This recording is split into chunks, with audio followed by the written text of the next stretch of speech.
Hello everyone and welcome back to our channel.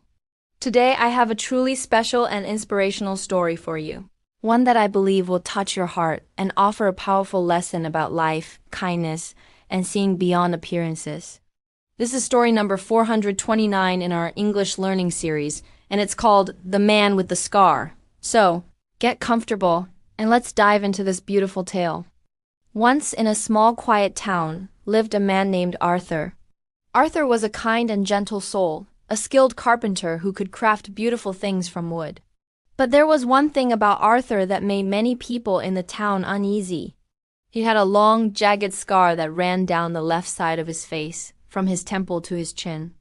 It was a stark, intimidating mark on an otherwise friendly face. Because of this scar, the townsfolk kept their distance. When he walked through the market, mothers would pull their children closer. Shopkeepers would serve him quickly with their eyes averted. People would whisper behind their hands as he passed, creating stories about how he got the scar. Some said he was a fierce soldier from a long-forgotten war. Others whispered he was a dangerous criminal who had been in a terrible fight. Arthur was aware of the whispers and the fearful glances. They stung him deeply. He was not a monster, he was just a man. He longed for a connection, for a simple conversation, for a friendly smile. But the wall of fear and prejudice around him seemed too high to climb. He spent most of his days alone in his workshop, pouring his loneliness and his heart into his woodworking. His creations were magnificent, intricate birdhouses, smooth rocking chairs, and charming wooden toys. Each piece was a testament to the beauty he held inside, a beauty that the world refused to see. One day, a new family moved into the house next to Arthur's. They had a young daughter named Lily, a curious and bright-eyed girl of about 7. Unlike the other children in town, Lily hadn't been taught to fear Arthur. The first time she saw him in his garden, she didn't run away. Instead, she stood by the fence watching him tend to his roses. Arthur noticed her and gave a small, hesitant wave. To his surprise, Lily waved back with a big, cheerful smile. The next day, she approached the fence again. "Hello," she said, her voice clear and sweet. "Your flowers are very pretty." Arthur was taken aback. It had been so long since anyone had spoken to him so freely. A warm feeling spread through his chest. "Thank you," he replied, his voice a little rusty from disuse. "My name is Arthur." "I'm Lily," she said. Then, with the unfiltered honesty of a child, she pointed to his face. "What happened to your face?"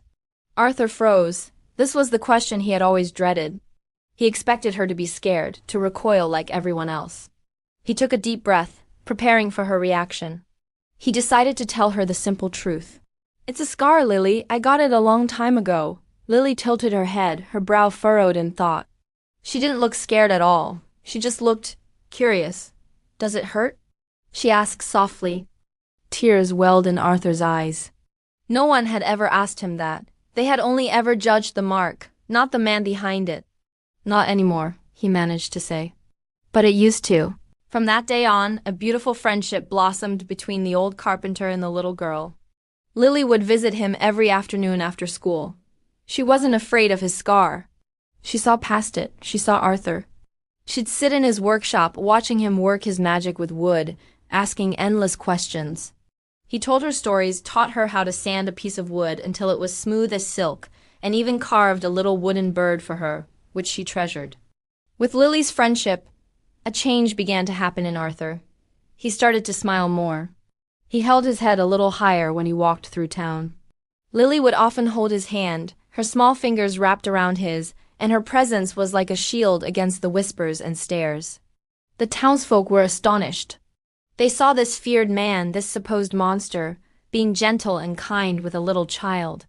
They saw him laugh, a sound they had never heard before. One afternoon, a terrible storm swept through the town. Fierce winds howled and rain lashed down. Suddenly, a huge, ancient oak tree at the edge of the town square cracked under the pressure and came crashing down, its heavy branches blocking the main road and trapping a young boy who had been playing nearby. Panic erupted. The townsfolk rushed to the scene, but the tangle of branches was too thick and heavy.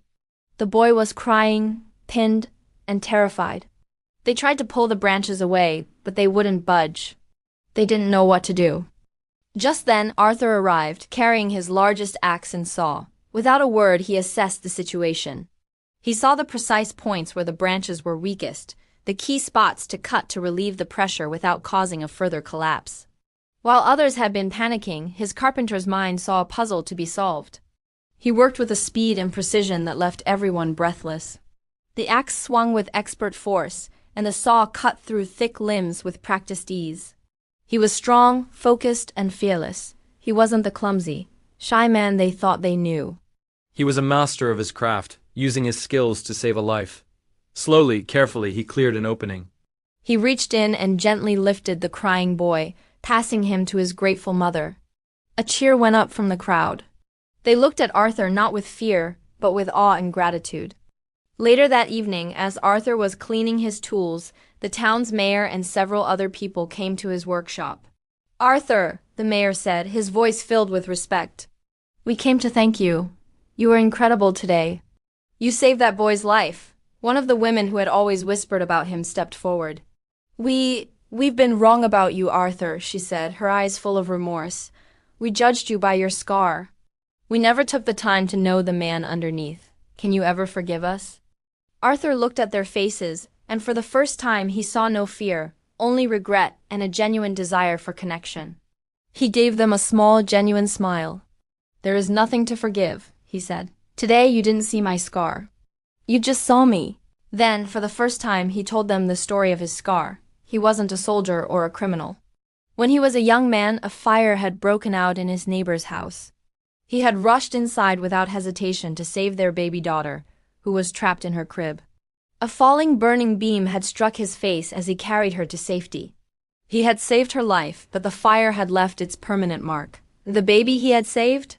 She had grown up and moved away years ago. He never saw her as a hero. He had just done what anyone should. A hush fell over the group as they listened. They were ashamed of their prejudice and profoundly moved by his quiet heroism. From that day forward, everything changed. The whispers stopped. The fearful glances were replaced with warm smiles and friendly greetings. People began visiting his workshop, not just to buy his beautiful creations, but to talk to him, to listen to his stories, to get to know the kind, brave, and wonderful man he truly was. Arthur was no longer the man with the scar. He was Arthur, their friend, their neighbor, their hero. And it all started because one little girl was brave enough to see past the surface and ask, "Does it hurt?" So, what can we learn from this story? It's a powerful reminder that we should never judge people by their appearance. Scars, whether visible or invisible, tell a story, but they don't define the person. True character lies within our actions, our kindness, and our courage. It encourages us to look deeper, to be like Lily, and to have the courage to connect with others on a human level. Thank you so much for listening today. I hope this story resonated with you as much as it did with me. If you enjoyed it, please give this video a thumbs up. And don't forget to subscribe to our channel for more inspirational stories and English learning content. We'd love to hear your thoughts in the comments below. Until next time, take care and keep shining.